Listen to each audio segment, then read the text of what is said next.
la legisladora Jimena Peña. Kofi Annan señala que la corrupción socava la democracia. La corrupción es un fenómeno político, económico y social presente en países ricos y pobres. La corrupción no es exclusiva entonces de nuestro país, así como no necesariamente es exclusiva del ámbito público, sino también existe en el ámbito privado. El beneficio indebido de privados y los comportamientos delictivos como estrategias corporativas también constituyen entonces corrupción. Queridos colegas, quisiera en esta tarde conversarles un poco los antecedentes de este proyecto de ley que nos encontramos debatiendo ya en segundo debate. Este proyecto nace luego de un lamentable veto total a una ley anticorrupción que fue aprobada por el Pleno de esta Asamblea con 107 votos.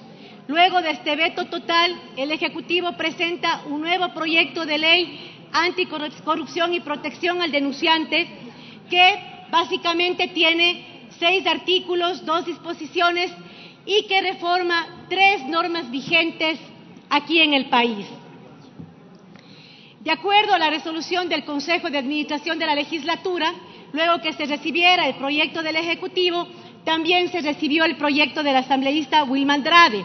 Fue decisión del CAL entonces que la comisión unifique estos 2 proyectos de ley y es pues realmente lo que se ha estado debatiendo hasta esta instancia en la que estamos iniciando el segundo debate. Quisiéramos hablar, colegas, un poco del contexto en el que estamos debatiendo este proyecto de ley. De acuerdo a cifras del Foro Económico Mundial, el costo anual de la corrupción es de $2.000 millones y puede ser hasta un 5% del Producto Interno Bruto mundial. Dentro del contexto nacional, como ustedes pueden ver, de acuerdo a la Comisión Nacional Anticorrupción, se estima que la corrupción nos ha costado en los últimos años $35.000 millones. El Ecuador es el primer país de la región en comparación a lo que gasta en compras públicas en relación a su Producto Interno Bruto. Un 16% aproximadamente del Producto Interno Bruto del Ecuador entonces se usa para compras públicas. Asimismo, este rubro representa el 45% del gasto del gobierno central. Y de acuerdo a cifras de la OCDE, lamentablemente entre un 20 y 30% del valor de un proyecto de inversión se pierde por temas de corrupción. Para mencionar algunos fundamentos constitucionales de este proyecto de ley, podemos mencionar el artículo 3, que habla del derecho a vivir en una sociedad libre de corrupción. El artículo 83, que también establece el deber y responsabilidad de los ecuatorianos de denunciar y combatir los actos de corrupción.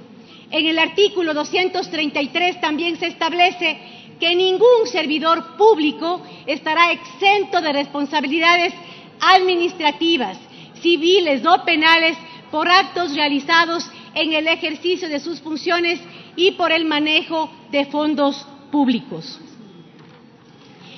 Vamos ya a analizar el contenido de este proyecto. Básicamente, como mencioné al inicio, un artículo que reforma la Ley Orgánica de Servicio Público, otro artículo que reforma la Ley Orgánica de Garantías Jurisdiccionales y Control Constitucional, 2 artículos nuevos al COIP y se reforman 3 artículos de este mismo cuerpo normativo. Analicemos a profundidad ya las reformas. Por ejemplo, en el primer artículo se incorpora un artículo 4.1 luego del artículo 4 de la Ley Orgánica de Servicio Público. Y en esta modificación lo que se hace es incorporar una figura de traslado, de solicitud de traslado administrativo provisional al que puede ejercer cualquier informante, testigo, dentro de un proceso. En el momento que un servidor público hace una denuncia, se convierte en un informante o testigo. Es decir, que el informante o testigo entonces podrá solicitar este traslado administrativo provisional con la misma remuneración de igual grado. En caso de que no se pueda dar este traslado administrativo a sí mismo, el funcionario que denuncia puede solicitar una licencia con remuneración, manteniendo su derecho a la antigüedad, a su carrera y también sus beneficios de seguridad social. Una importante incorporación también que hizo la comisión fue hacer que esto no pueda darse solamente por pedido del informante o testigo, sino que también puedan ser dispuestas por el fiscal o el juez. En el artículo 2 del proyecto también se establece una modificación al artículo 67 de la Ley Orgánica de Garantías Jurisdiccionales y Control Constitucional. Básicamente lo que se hace es, se elimina el párrafo 2 de este artículo y se incorporan los últimos 3 párrafos del artículo 11 de la Constitución. Lo que permiten hacer estas incorporaciones básicamente en la figura de repetición por responsabilidad patrimonial es permitirle o ratifica el derecho del Estado de recuperar el dinero cuando haya tenido que pagar por una indemnización en casos, por ejemplo, de detención arbitraria, error judicial, retardo injustificado, inadecuada administración de justicia, violación del derecho de tutela judicial efectiva o violaciones a los principios del debido proceso. Cabe mencionar también que en este artículo 67 se modifica el último inciso para ampliar el periodo de prescripción para el ejercicio de la acción de repetición.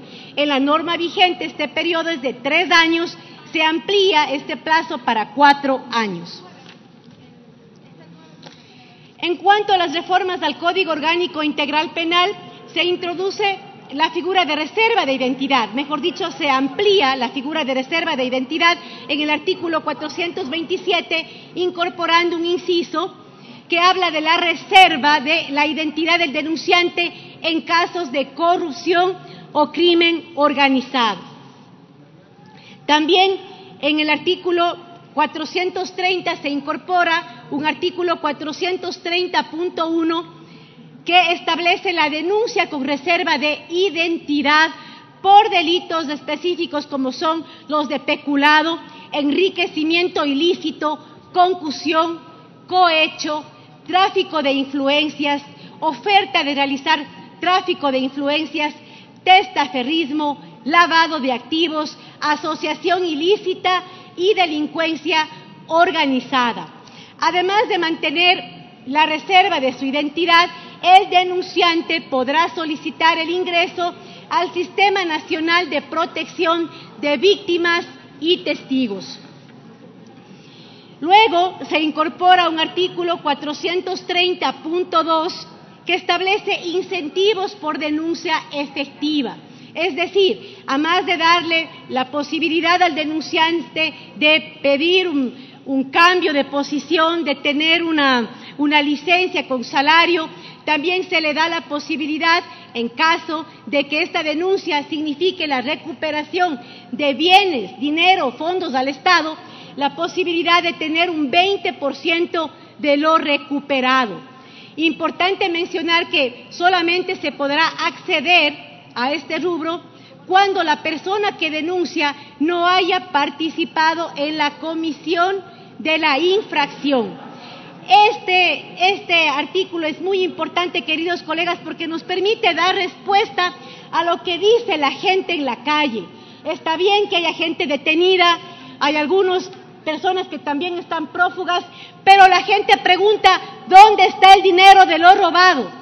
Y me parece que este artículo es importante, en efecto, para darle una respuesta a ese ciudadano desde la Asamblea Nacional, desde el ámbito de nuestras competencias, incorporando este artículo, insisto, que nos permite generar este incentivo para el denunciante.